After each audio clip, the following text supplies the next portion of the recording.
बाबा, बाबा. मीरा, काय ग इथे का आलीस अचानक? ताई, बाबा मला आत्ता बाल्कनीत दिसले होते. आत्ता? हो, मला काल रात्री त्यांचं स्वप्न सुद्धा पडलं होतं आणि कदाचित मला म्हणूनच जाग आली नाही. या स्वप्नाचा काहीतरी अर्थ आहे ताई. काय स्वप्न होतं? ताई, बाबा मंजिरी पासून जीव वाचवत माझ्याकडे मदतीसाठी आले होते. खूप घाबरले होते अगं ते. आणि त्यांच्या मागोमाग मंजिरी आली आणि तिच्या हातात सुरा होता अगं.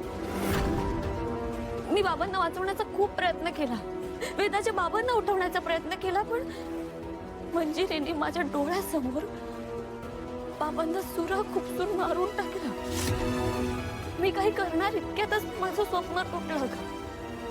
आणि आता आपण बोलत असताना मला बाबा बाल्कनीत दिसले.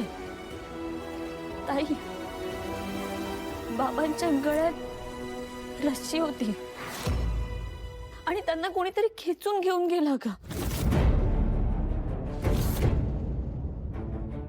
या सगळ्या मागे मंजिरी असण्याची शक्यता असू शकते.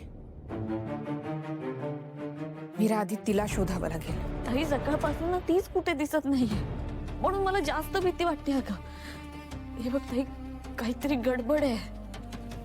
आपण शोधूया तिला, आणि जर ती घरात नसेल तर तिच्या गुहेत नक्कीच असेल. फक्त यावेळेस तिथे जायच्या आधी आपण पूर्ण तयारीने जायला हवं. मीरा, हो ताई, तू शोध, मी पण शोधते. मंजिरी सोबत बाबा असण्याची शक्यता आहे ताई. हा,